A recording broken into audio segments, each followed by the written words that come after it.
آپ کی طرف سے بھی بار بار پروگرام کے پلیٹ فارم سے نیشنل ڈائیلاگ کی بات کی جا رہی ہے, کچھ دیگر تجزیہ نگار اور دانشور بھی اپنے تئیں اپنے مشورہ دے رہے ہیں کہ کیا طریقہ کار ہو سکتا ہے. ذوالفقار چیمہ صاحب نے بھی ایک کالم لکھا ہے پرسوں جس میں انہوں نے نیشنل ڈائیلاگ مگر کیسے کا عنوان دیا, اور اس میں ایک ترکیب انہوں نے بتائی ہے. وہ ترکیب کس حد تک قابل عمل ہے وہ تو آپ بتائیں گے, لیکن ان کو بھی پروگرام میں ساتھ خوش آمدید کہہ دیتے ہیں. وہ یہ فرماتے ہیں کہ جی یعنی عدلیہ جب اگر پروگرام میں آ گئے ہیں تو خود ہی بیان کر دیں گے وہ. کیوں جی چیمہ صاحب, آپ کی تجویز کیا ہے یہ جو نیشنل ڈائیلاگ جس کا کرائسس ہے وہ نہیں پا ہے, ذرا آپ خود بھی بیان کر دیں اپنے طریقہ کار کیا ہے, کیسے ہو سکتا ہے یہ زبان مبارک سے. جی بسم اللہ الرحمن الرحیم. محترم شامی صاحب اور عزیزم جامی صاحب, دیکھیں بات یہ ہے, میں نے پوری نیک نیتی کے ساتھ, خدا شاہد ہے پوری نیک نیتی کے ساتھ, صرف اور صرف ملک کا مفاد درست ہے ایک آؤٹ لائن میں نے براڈ آؤٹ لائن دی ہے. دیکھیں میں سمجھتا ہوں گھر کے معاملات درست طور پر اگر نہ چل رہے ہوں تو گھر کے بڑوں کو سر جوڑنا چاہیے. کون سے بڑے سر؟ تمام بڑے جو اس ملک کے لیے رولز آف گیم بناتے ہیں, بنا سکتے ہیں, جو لوگوں کو اقتدار پر بٹھانے یا اتارنے میں رول پلے کرتے ہیں. اور اس میں سارے پلر جو ہے مقننہ عدلیہ اور انتظامیہ میں اس وقت سب سے جو امپورٹنٹ یا افیکٹو رول ہے وہ ہماری مسلح افواج کا ہے. اس لیے میں نے کہا ہے کہ جی مقننہ کو ریپرزینٹ کریں گے حکومت اور اس کے ساتھی اور اپوزیشن. عدلیہ میں نے سجیسٹ کیا ہے کہ سپریم کورٹ کے 5 سینئر جج اور ہائی کورٹ کے چیف جسٹس صاحبان اور اسی طرح جو ہے ہمارے سروس چیفز اور سینئر کور کمانڈر اس میں بیٹھے ہیں, سر جوڑ کے چاہے 2 دن 3 دن بیٹھنا پڑے. نہیں کہاں بیٹھے یعنی آپ کہہ رہے ہیں ایوان صدر میں بیٹھے. ایک سیکنڈ ٹھہریے گا, لیکن شامی صاحب ایوان صدر میں, کیونکہ وہ صدر جو ہیں وہ سربراہ ہیں, ریاست کے سربراہ. لیکن بات ٹھیک ہے آپ کی, میں یہاں روکتا ہوں سر, ساتھ رہیے گا. شامی صاحب یہ 5 ججز کس حیثیت میں کیسے بیٹھیں گے؟ دیکھیے میری رائے تو اگر یہ بات مان لی جائے تو کوئی بھی حل, کوئی بھی طریقہ کار ایکسٹرا کانسٹیٹیوشنل نہیں ہو سکتا, دستور کے دائرے سے باہر نہیں ہو سکتا. تو اسی لیے میں نے یہ میری گزارش چیمہ صاحب یہ ہے کہ دستور میں کہاں اس بات کی گنجائش ہے کہ یہ سارے لوگ کٹھے ہو کر ہمارے مسائل حل کریں. محترم شامی صاحب, اب ہم ٹیکنیکلٹیز میں ہی پڑے رہے ہیں کہ جی دستور اس بات کی گنجائش نہیں دیتا اور دستور صرف فلاں کے درمیان مذاکرات کی اجازت دیتا ہے. تو اسی سے تو یہ بحران پیدا ہوا ہے. کیا دستور پہ عمل ہو رہا ہے؟ یہی تو طے ہونا ہے. اس وقت مسٹرسٹ ہے, ڈسٹرسٹ ہے اداروں کے درمیان, اسٹیٹ انسٹیٹیوشنز پر ایک دوسرے پر اعتماد نہیں ہے, اریٹنٹس ہیں اور نہیں چل رہے, انکروچمنٹس ہو رہی ہے, سب کو دوسرے کے خلاف شکایات ہیں. تو سارے اکٹھے بیٹھیں گے, شکایات سامنے آئیں گی, اس کا حل نکلے گا. حل جو آپ تجویز کریں گے سننے میں جی کو بہت بھاتا ہے, لیکن کیسے, کون اس کا آغاز کرے گا, کون سا ادارہ ہوگا جو لیڈ کرے گا؟ دیکھیں نیک نیتی ہو اور اپنے انسٹیٹیوشنل پریجوڈس سے ہم اوپر اٹھ جائیں, صرف ملک کا مفاد پیش نظر رکھیں تو حل. بہت شکریہ چیمہ صاحب, بہت شکریہ. اگر نیک نیتی ہو تو پھر مسئلہ پیدا ہی نہ ہو.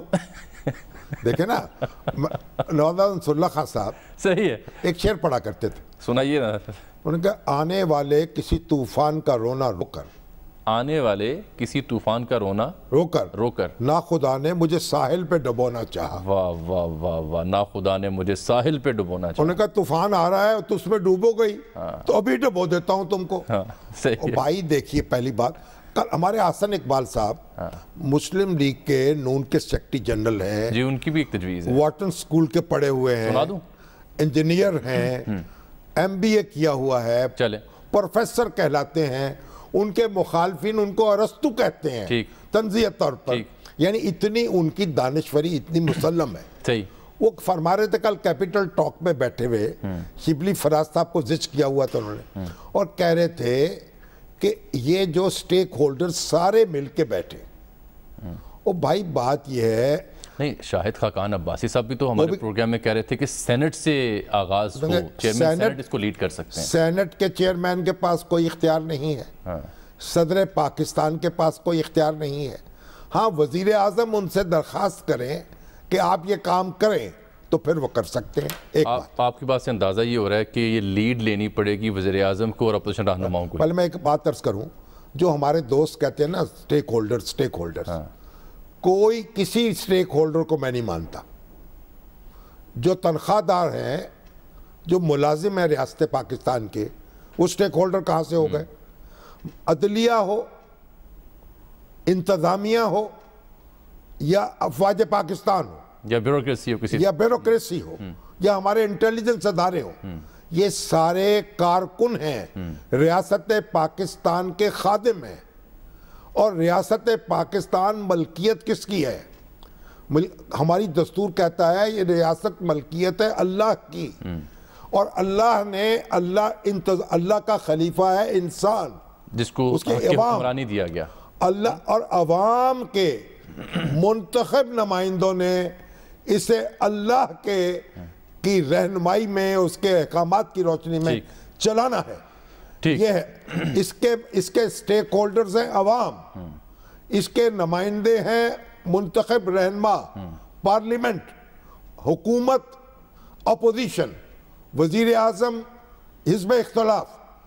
انہوں نے اس ملک کو چلانا ہے، باقی ان کی معاونت کے لیے ہے، باقی عوام کی خدمت کے لیے ہیں. وہ سٹیک ہولڈر نہیں ہے. سٹیک ہولڈر صرف اور صرف عوام ہیں، اور عوام اپنے نمائندوں کے ذریعے مملکت کا نظام چلاتے ہیں.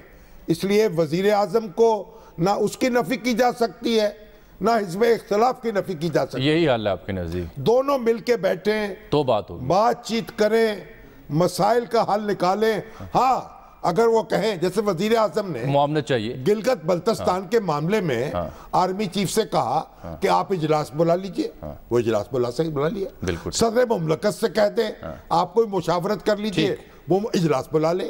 اگر وہ چیف جسٹس سے، اولا تو چیف جسٹس کا کوئی کام نہیں ہے، اگر کوئی ریفرنس دائر کریں ان کی مشاورت ان سے کر سکتے. بنیادی بات، دستور کے ڈھانچے کے باہر جا کر کوئی حل نہ تجویز کیا جانا چاہیے، نہ تلاش کیا جانا چاہیے. یہ جو آپ پھر وزیر اعظم پہ اور حزب اختلاف پہ بات کر رہے ہیں، پھر یہی واحد حل ہے. یہی حل ہے. بالکل ٹھیک. ان دونوں کو ملنا پڑے گا. اب یہ ذمہ داری، اور دیکھیں وہ کہتے ہیں وزیر اعظم استعفیٰ دے دیں، پھر نظم کون چلائے گا؟ پھر کس سے بات کریں گے؟ کس سے بات کرنی ہے پھر آپ نے؟ بالکل ٹھیک. ہم آپ کی خواہشات کے غلام نہیں ہیں. صحیح. اپوزیشن ہو یا حکومت ہو، صحیح ہے، وہ ہمارے آقا نہیں ہیں، ہم ان کے ملازم نہیں ہیں. ٹھیک.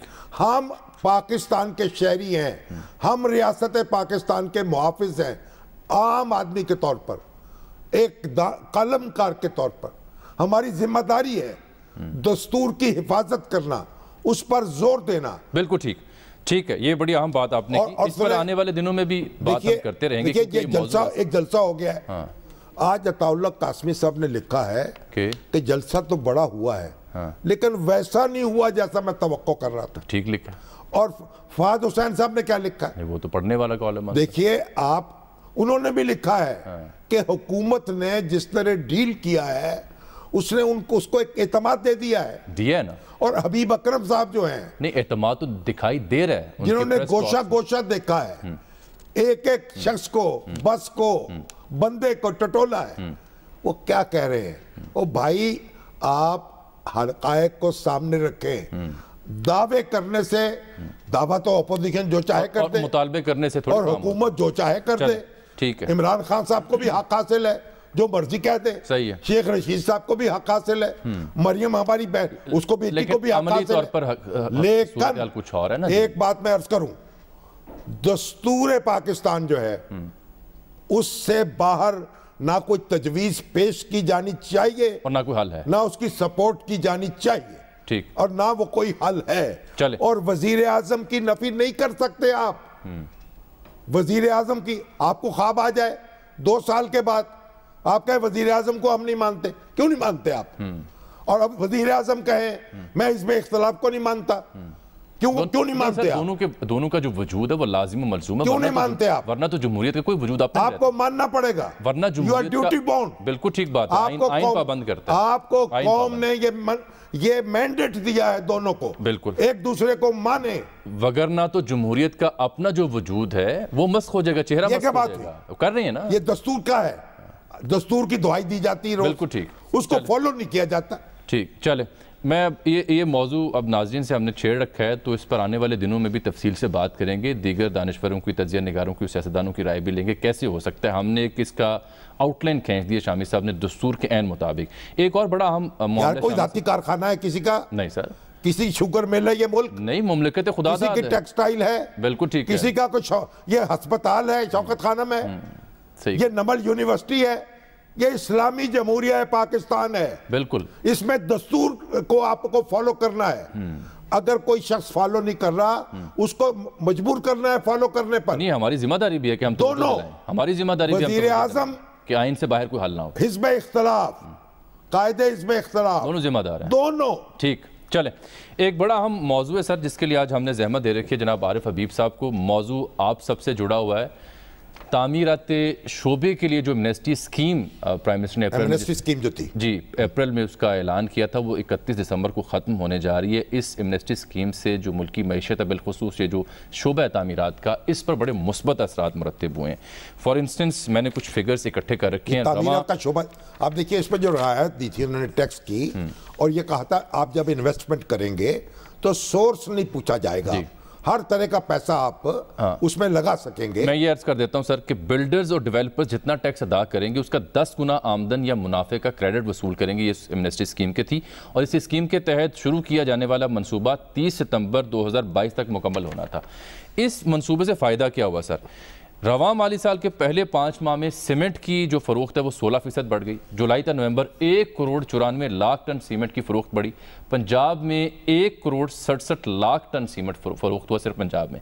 سندھ اور بلوچستان کا ذکر کریں تو یہاں 27 لاکھ ٹن سیمنٹ کی فروخت بڑھی ہے. رواں مالی سال کے جو 4 ماہ ہیں پہلے, اس میں آئرن اسٹیل کی درآمدات میں 20% اضافہ دیکھنے کو ملا ہے. جولائی تا اکتوبر میں 9,08,000 میٹرک ٹن آئرن اسٹیل درآمد ہوا ہے, اور جولائی تا اکتوبر 2019 میں 7,54,000 میٹرک ٹن آئرن اسٹیل درآمد ہوا تھا. اس اسکیم کے تحت تعمیرات کرنے والوں کو 90% ٹیکس کی رعایت دینے کا اعلان کیا گیا تھا, اور 30 ارب روپے کی سبسڈی مجموعی طور پر دی گئی تھی. اس اسکیم کے تحت 1 لاکھ گھروں کی تعمیر کے لیے 5 سے 7% کی کم شرح پر آسان بات یہ جو کچھ بھی کیا گیا تھا نا, اس سے پہیہ چل پڑا نا, چل پڑا. اس صنعت جو تھی اس میں حرکت ہوئی, حرکت میں برکت ہوئی. اب عارف حبیب صاحب سے پوچھتے ہیں, وہ میں بریک کے بعد پوچھتا ہوں کہ اب اس میں توسیع کیوں ناگزیر ہے, کیوں ہم اس ایشو کو ڈسکس کر رہے ہیں, اس سے کیا فوائد حاصل ہوں گے, اگر توسیع نہ کی گئی تو کیا نقصان پہنچے گا. ایک بریک کے بعد ہمارے ساتھ رہیے گا.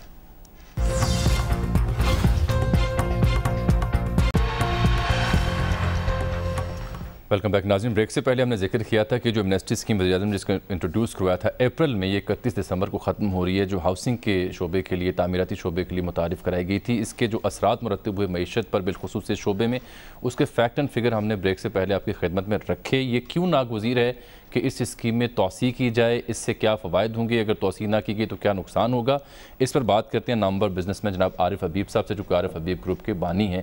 عارف صاحب بہت شکریہ, آپ نے وقت دیا, خوش آمدید کہتے ہیں آپ کو پروگرام نقطہ نظر میں. شامی صاحب آپ سے مخاطب ہو رہے ہیں. عارف صاحب یہ فرمائیے ذرا رہنمائی کیجئے کہ یہ جو اسکیم ہے جو حکومت نے رعایتی پیکج دیا تھا کنسٹرکشن کی انڈسٹری کے لیے, اس کو کچھ دیر آگے چلانا کیوں ضروری ہے؟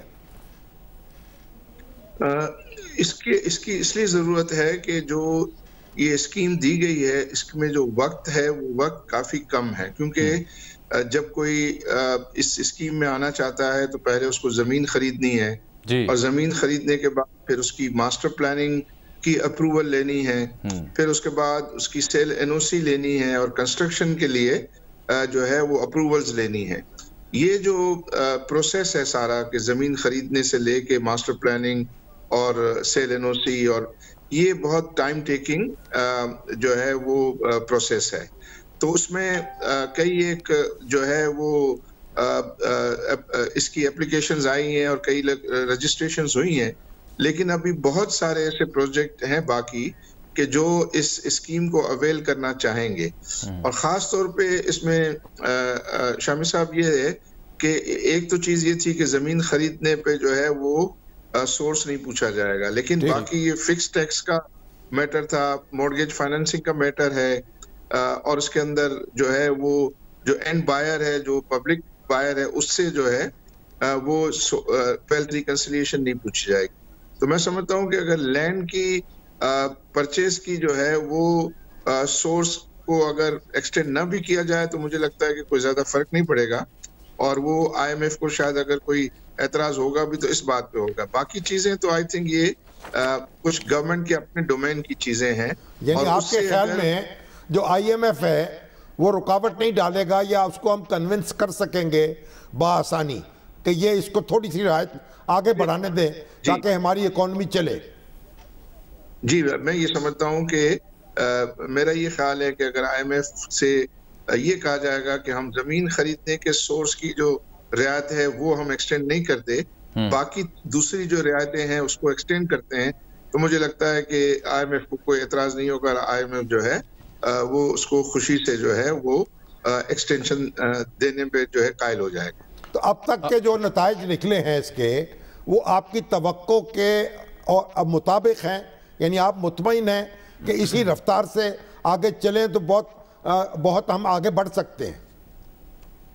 اس میں آئی تھنک دلچسپی بڑی ہے، لیکن ابھی اس پہ بہت اور کام کرنے کی ضرورت ہے، اور زیادہ جو ہے وہ آئی تھنک اس میں دلچسپی آنی چاہیے، کیونکہ خاص طور پہ اس میں جو سب سے بڑا فیکٹر ہے وہ مورگیج فائنینسنگ کی اویلیبلٹی ہے، کہ تمام بینک اب انہوں نے اگری کر لیا ہے کہ وہ 20 سالہ فائنینسنگ جو ہے وہ اینڈ بائر کو جو ہے وہ دینے کے لیے وہ تیار ہو گئے. اور اس کی جو مین فیچر یہ ہے کہ اس میں جو قسط ہوگی 20 سالہ مورگیج کی، وہ اتنی ہوگی کہ جو ایک گھر کی جو ہے وہ کرائے کے برابر ہو، تاکہ لوگ جو ہے ابھی کرایہ دیتے ہیں وہ ہر سال جو ہے وہ کرایہ بڑھ جاتا ہے، لیکن اگر اس کے برابر ہی قسطیں ادا کرتے رہیں تو وہ گھر ان کا اپنا ہو جائے، اور اس میں جو اپریسیشن ویلیو میں ہو اس کے بھی حقدار وہ اینڈ بائر ہو. تو میں سمجھتا ہوں کہ جو لوگ گھر خرید نہیں سکتے ان کے سرمایہ کی کمی کی وجہ سے، وہ اس مورگیج فائنینسنگ کی اویلیبلٹی کی وجہ سے جو ہے وہ گھر خرید سکیں گے، اور ان کو ایک خود اعتمادی آئے گی اپنی فیملی کے لیے. عارف صاحب، جو پہلے سے مورگیج فائنینس کروا چکے ہیں لوگ اپنے گھروں کے لیے، ان کو کیا فائدہ ہوگا؟ ان کو بھی تو سٹریم لائن کرنا چاہیے نا اس پالیسی سے مستفید ہونے کے کروانے کے لیے. اس میں جامی صاحب اب پاکستان میں جو ہے وہ مورگیج فائنینسنگ نہ ہونے کے برابر رہی ہے. یعنی اس وقت ہمارا جی ڈی پی کا صرف 1% کے برابر مورگیج فائنینسنگ پاکستان میں ہے، اور وہ بھی زیادہ تر ان لوگوں کے لیے ہے جو افورڈ کر سکتے تھے ہائی مارک اپ ریٹ. اب یہ اس میں جو ہے چھوٹے لوگوں کے لیے لو مارک اپ ریٹ پہ جو ہے اویلیبل ہوگا، زیادہ لوگوں کو اویلیبل ہوگا. یہ انڈیا میں 6% اور آف جی ڈی پی ہے، جبکہ دوسرے ترقی یافتہ ممالک میں جو ہے وہ 15-20% of their G D P جو ہے وہ مورگیج فائنینسنگ جو ہے وہ اویلیبل ہوتی ہے. تو عارف الدین صاحب، یہ ممکن ہو سکے گا کہ آپ چیمبرز کی سطح پر یعنی گورنمنٹ سے بات کریں، یا کوئی ان سے جا کے کوئی وفد جائے اور کنونس کریں حکومت کو، وزیر اعظم کو، وزیر خزانہ کو، کہ وہ آگے اس معاملے کو پیش قدمی کریں اور اس کو آگے پایہ تکمیل تک پہنچائیں؟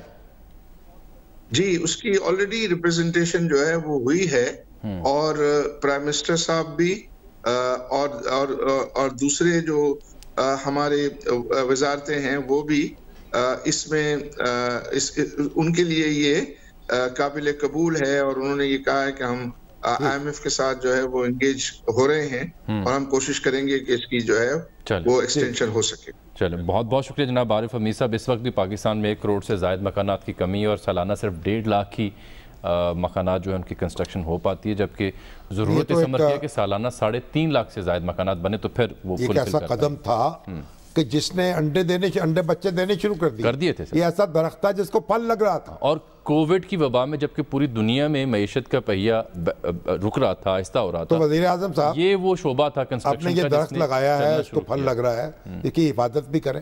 چلیں یہ ہم نے گزارش کر دی اور فیکٹ اینڈ فگر پیش کر دی. اب جو موضوع جس سے ہم نے پروگرام کا آغاز کیا تھا اس پر آیا ہے بہت زیادہ فیڈ بیک بھی آیا ہے. پہلے آپ کے پاس کچھ افضل عاجز صاحب جو ہیں بڑے سینئر کالم نگار ہیں, وہ کہتے ہیں آپ تو جھنجھوڑ ہیں, اور ڈاکٹر فرید ملک صاحب کہتے ہیں کہ یہ پارلیمنٹ کے پاس اختیار ہونا چاہیے. دیکھیں ایک بات سنیں, پارلیمنٹ جو ہے نا یعنی جو مقننہ ہے, قانون ساز, مجلس قانون ساز, وہ ہے سٹیک ہولڈر.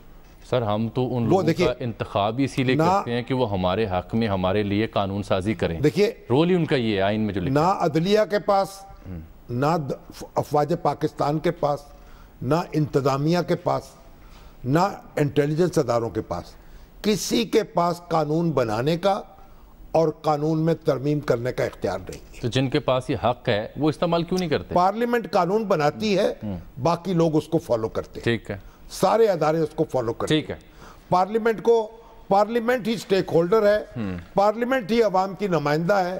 اور اگر اپوزیشن, اس ملک میں سارا تماشا جو ہے یہ حکومت اور اپوزیشن کی لڑائی سے یہ لگتا رہا ہے بار بار. اب بھی اگر یہ دونوں جو ہیں, دونوں کو چاہیے کہ یہ کان پکڑیں, ایک دوسرے کے نہیں, اپنے اپنے پکڑے کان. دیکھیں نا, حکومت کہتی ہے, اب انہیں یاد ہے کہ ہم تو تیار ہیں مذاکرات کے لیے, این آر او نہیں دیں گے, نیب کے علاوہ بات وہ ہر چیز میں بات چیت ہو سکتی ہے. اپوزیشن کہتی ہے ہم نے بات کرنی نہیں ہے. دیکھیں بلاول صاحب کہہ رہے ہیں ڈائلاگ شائلہ کا وقت گزر گیا, مریم بی بی کوئی وقت نہیں گزرا. یہ تو پھر اپوزیشن کے سوچنے کا مقام ہے. آپ یہ اپنے, اب یہ ہمارے لوگ, او بھائی جو کارکن ہیں ہمارے, جو ریاست کے ملازم ہیں, ان کو اب سٹیک ہولڈر بنا کے اپنے ساتھ بٹھانا چاہتے ہیں. جن کا کام معاونت ہے, معاونت ہے ان کا کام, قانون پہ عمل درآمد کرنا. قانون ان کا کام ہے حکم ماننا, آپ کا کام ہے حکم دینا, قانون بنانا. اپنے آپ کو سمجھو, سنبھالو. اب آپ کی جو بات تھی نا اپوزیشن کے رویے کے حوالے سے, حکومتی رویے کے حوالے سے, اس سے کچھ ملتا جلتا ایک سروے کیا ہے آئی پور نے, جو کہ ہے تو کووڈ کے حوالے سے جو حکومتی اقدامات ہیں اس پر لوگوں کی رائے لی گئی ہے, لیکن کچھ سوالات ایسے ہیں اس سروے میں جو شامی صاحب کی بات کو جوڑتے ہیں, اس سے تانا بانا اس کا ملتا ہے. یہ سروے کیا گیا سر آئی پور کی جانب سے کووڈ کے ہنگام کے. آپ یہ بتائیے کہ کیا آپ مطمئن ہیں وزیر اعظم عمران خان کی حکمت عملی سے, جو انہوں نے کرونا کے ہنگام لی, جو اقدامات کیے, جو پالیسیز بنائیں؟ 56% افراد وزیر اعظم پاکستان کی اس حکمت عملی پر مطمئن ہیں, ٹھیک, اور 31% غیر مطمئن ہیں, جبکہ 13% ایسے ہیں جو لا علم نکلے. ٹھیک, چلیے. ایک بڑا بنیادی سوال یہ تھا کہ کیا کرونا کی وبا کو آپ سنجیدہ سمجھتے ہیں, اس کو آپ پینڈیمک سمجھتے ہیں, یا آپ اسے ایک سازش سمجھتے ہیں عالمی؟ تو حیرت انگیز طور پر 25% لوگ ابھی بھی ایسے ہیں جو سمجھتے ہیں کہ یہ ایک سازش ہے, یہ ایک بین الاقوامی سازش ہے, کانسپیریسی اسے ڈکلیئر کیا گیا. آپ کو حیرت اس پہ نہیں ہونی چاہیے, حیرت اس پہ ہونی چاہیے کہ بھاری تعداد سمجھتی ہے کہ یہ ایک وبا ہے, اس سے بچنا چاہیے. نہیں, مجھے تو خوشی ہوئی اس بات کی. یہ اصل بات یہ ہے, میں تو ان 25% یہ جو سازشی تھیوریوں والے ہیں نا, یہ بڑی منورٹی میں ہے. ہاں, یہ ایک بات ٹھیک ہے. یہ کتنا فیصد ہے؟ یہ 25% سمجھتے ہیں. نہیں, ان کو چھوڑ دیں. 60% سمجھتے ہیں یہ ایک حقیقت ہے. وہ بھائی گلی گلی, محلے محلے, گھر گھر پھیلی ہوئی ہے. ٹھیک ہے, کوئی کسی کا کوئی عزیز, کسی کا کوئی عزیز. ابھی انیک صاحب کے ہم نام لے رہے تھے نا کل, ان کی اہلیہ جناب وہ بھی بیمار ہیں. جی, ہمارے کہ آپ گلی گلی چلے جائیں, گھر گھر چلے جائیں, کتنے لوگوں کو وہ شکار ہو چکے ہیں, اور پھر بھی کہتے ہیں حقیقت نہیں. بھائی حقیقت ہے. اب آپ دیکھیے نا, میجورٹی مان رہی ہے. اب آپ دیکھیے, ایک سوال بڑا اہم یہ تھا کہ اگر کرونا ویکسین آ جاتی ہے پاکستان میں اور یہ علاج دریافت ہوتا ہے کہ یہی علاج ہے, تو آپ میں سے کیا آپ لوگ ویکسین اپنے لیے اور اپنے خاندان کے لیے لگوانا پسند کریں گے؟ تو 34% نے کہا کہ بالکل ہم ویکسین لگوانا پسند کریں گے, 56% نے کہا کہ نہیں, اس کے بغیر گزارا. یہ معاف کیجیے, 56% نے کہا کہ بالکل لگوائیں گے. نہیں, 56% نے کہا کہ لگوائیں گے, اور 34% نے کہا کہ نہیں لگوائیں. چلیے کوئی بات نہیں, کہ 56% بھی لگوا لیں تو بڑی اللہ کا شکر ہے. اور یہ بھی کہا کہ چائنیز ویکسین لگوائیں گے. اس کا سروے میں یعنی پرائورٹی پہ یہ ہے. وہ جب سوال پوچھا گیا کہ آپ کس ملک کی ویکسین کو لگوانا پسند کریں گے, تو سب سے زیادہ جو سروے کے شرکاء تھے یعنی 35% نے چینی ویکسین پر اعتماد کا اظہار کیا اور 14% نے کہا کہ پاکستان کی کوئی بنی ویکسین ہوگی اس کو لگوائیں گے. اور سر امریکی ویکسین پر صرف 9% نے اعتماد کا اظہار کیا. کتنے ہیں فیصد؟ چینی 35%. 35 سب سے زیادہ لوگ چاہتے ہیں کہ ہم چینی ویکسین لگائیں. اور 14% پاکستانی ویکسین پر اعتماد ہے. پاکستانی ویکسین تو آتے آتے آئے گی. 9% کو امریکی ویکسین وہی جو چین کی آ رہی ہے وہی پاکستانی ویکسین ہے. 9% کو سر امریکی ویکسین پہ اعتماد ہے اور 2% کو روسی ویکسین پہ اعتماد ہے. روس ابھی بھی قابل اعتماد نہیں ہے ہمارے یہاں. چلیے اچھی بات ہے, جتنا جس کا داؤ لگے ویکسین لگائے. بالکل. اب سوال یہ تھا کہ میں اسی پہ آ رہا ہوں, جلدی سے کریں. وہ سوال یہ تھا کہ اس صورتحال میں وبا کے موسم میں جو اپوزیشن اپنے جلسے کر رہی ہے, ان کا انعقاد کر رہی ہے, کیا یہ عمل درست ہے؟ انہیں اپنے جلسے ملتوی کر دینے چاہیے یا نہیں کر دینے چاہیے؟ 56% نے کہا کہ اپوزیشن کو اس وبا کے ہنگام اپنے جلسے ملتوی کر دینے چاہیے. 23% نے کہا نہیں یہ درست کر رہے ہیں. تو وہی 23% تو پھر جلسوں میں جائیں گے نا, ان کا بھی 4-5% جائیں گے. اب پی ڈی ایم کو سمجھ آنا چاہیے کہ وہ جلسے میں لوگ جو پی ڈی ایم سمجھ گئی ہے. اچھا, اسی لیے فروری تک بات پہنچی ہے. اچھا, تاکہ گیپ دیا جائے. چلیں, ایک سردی, ایک کورونا, اور پتہ نہیں جناب. سر یہ بڑا اہم ذکر میں نے کرنا تھا. معروف کالم نویس عرفان حسین اور سینئر صحافی ایئر وائس طارق محمود صاحب اور لاہور ہائی کورٹ کے سابق جج جسٹس ریٹائرڈ عامر رضا چلپسی ہیں. عارف حسین, ہمارے عرفان حسین بہت بڑے کالمسٹ انگریزی زبان کے, سول سرونٹ رہے, بھٹو کے سپیچ رائٹر رہے, بہت معروف لکھا. بے نظیر بھٹو کے دور میں وہاں انفارمیشن منسٹر رہے ہماری ایمبیسی میں. صاحب طرز 3 سال پہلے ایک کینسر ہوا تھا, ایک عجیب سا کینسر تھا, اس کا شکار ہو گئے. اللہ تعالیٰ ان کی مغفرت کرے. طارق محمود ہمارے, یہ ارشد وحید کی طرح یہ کورونا کا شکار ہو گئے. بہت اجلے شخص اور اچھی شہرت کے حامل اور بڑے محنتی اخبار نویس تھے.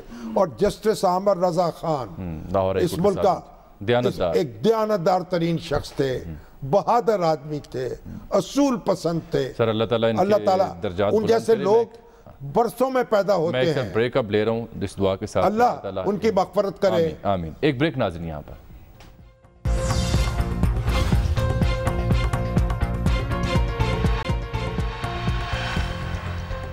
آج کے پروگرام میں ناظرین اتنا ہی. آپ سے ملاقات ہوگی اگلے پروگرام میں, تب تک کے لیے اجازت دیجیے گا. اللہ حافظ.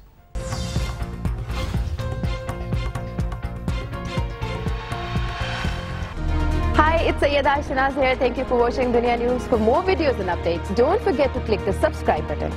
Keep watching Dunya News.